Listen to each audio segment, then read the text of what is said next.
Doctor പറഞ്ഞ ഈ ഒരു കാര്യം വെച്ച് നോക്കുകയാണെങ്കിൽ നമ്മൾ ഈ ഹോമിയോപ്പതിയിൽ ചികിത്സയ്ക്ക് വരുമ്പോഴത്തേക്കിന് രോഗത്തെക്കാൾ എനിക്ക് തോന്നുന്നത് ഏറ്റവും കൂടുതൽ പേഷ്യൻസിനാണ് നിങ്ങൾ ഹോമിയോ ഡോക്ടേഴ്സ് ഇമ്പോർട്ടൻസ് കൊടുക്കുന്നതെന്ന് തോന്നിയിട്ടുണ്ട്.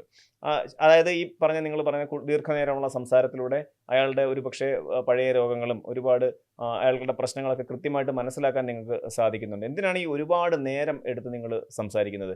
അതായത് ഹോമിയോയിൽ ഓരോ രോഗിക്കും അല്ലെങ്കിൽ ഒരേ അസുഖമായിട്ട് വരുന്ന രണ്ട് വ്യത്യസ്ത രോഗികൾക്ക് അവർക്ക് വ്യത്യസ്ത ചികിത്സകളാണ് നിങ്ങൾ നൽകാറുള്ളത്. തീർച്ചയായിട്ടും. അപ്പം ഈ ഓരോ രോഗം ചികിത്സിക്കുമ്പോൾ രോഗത്തിനെ കുറിച്ച് അറിയുക എന്നുള്ളത് വളരെ പ്രധാനപ്പെട്ട കാര്യമാണ്. അതുപോലെ തന്നെ വളരെ പ്രധാനപ്പെട്ട ഒരു കാര്യമാണ് രോഗിയെക്കുറിച്ച് അറിയുക എന്നുള്ളതും. ഇപ്പോൾ രോഗത്തിനെക്കുറിച്ച് അറിയുമ്പോഴും രോഗിയെക്കുറിച്ച് അറിയുമ്പോൾ രണ്ടും കൂടെ സംയുക്തമായിട്ട് ചികിത്സിക്കുമ്പോഴാണ് ഒരു കൃത്യമായിട്ടുള്ള ആ രോഗത്തിനുള്ള ഒരു ആശ്വാസം കണ്ടെത്താൻ ഓരോ ഡോക്ടർക്കും കഴിയുന്നത്.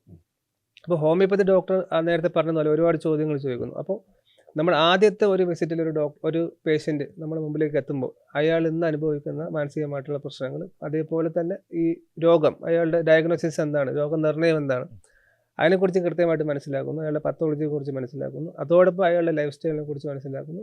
അതോടൊപ്പം അയാൾ അനുഭവിക്കുന്ന മാനസികമായിട്ടുള്ള പ്രശ്നങ്ങൾ, അതിപ്പോൾ നേരത്തെ പറഞ്ഞ പോലെ സൈക്കോസൊമാറ്റിക് ഡിസീസസ് ആണ് നമ്മൾ കണക്ട് ചെയ്യുന്ന കാര്യം. ഒരു അസുഖം, നമ്മുടെ ശരീരത്തിലുള്ള ഒരു അസുഖം അത് മനസ്സിനെ കൂടെ ബാധിക്കുന്നു. അതിനൊരു സിമ്പിൾ എക്സാമ്പിൾ ഞാൻ പറഞ്ഞുതരാം.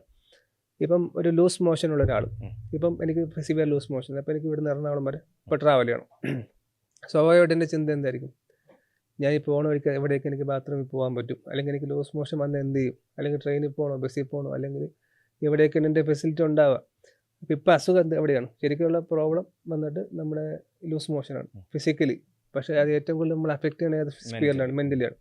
അപ്പോൾ ഇതിനെയാണ് സൈക്കോസൊമാറ്റിക് ഡിസീസ് എന്ന് പറഞ്ഞത്. അപ്പോൾ ഹോമിയോപ്പതി എല്ലാ ഡിസീസിനെയും സൈക്കോസൊമാറ്റിക്കലി കണക്ട് ചെയ്യാൻ ശ്രമിക്കുന്നു. കാര്യം അയാൾക്ക് മാനസികമായിട്ടുള്ള അനുഭവിച്ചിട്ടുള്ള എന്തെങ്കിലും സ്ട്രെസ്സിൽ നിന്നോ, ബുദ്ധിമുട്ടിൽ നിന്നോ, അല്ലെങ്കിൽ ഗ്രീഫിൽ നിന്നോ, അല്ലെങ്കിൽ എന്തെങ്കിലും ഡിസപ്പോയിൻമെൻറ്റ്, നിരാശയിൽ നിന്നോ ആണ് അല്ലെങ്കിൽ എന്തെങ്കിലും കുട്ടിക്കാലത്തുണ്ടായ ഫിയറിൽ നിന്നോ, ദുരനുഭവത്തിൽ നിന്നോ ആണ് ഈ പ്രശ്നം ഉണ്ടായിട്ടുള്ളതെങ്കിൽ അവന് അവിടെ പോയിട്ട് ചികിത്സിക്കുക, അവിടെ ആ പ്രശ്നത്തിന് പരിഹരിക്കുക, അതിനുശേഷം ഈ ഇപ്പോഴുള്ള പ്രസൻറ്റ് സിറ്റുവേഷനിലേക്ക് വരിക എന്നുള്ളതാണ് നമ്മുടെ തിയറി.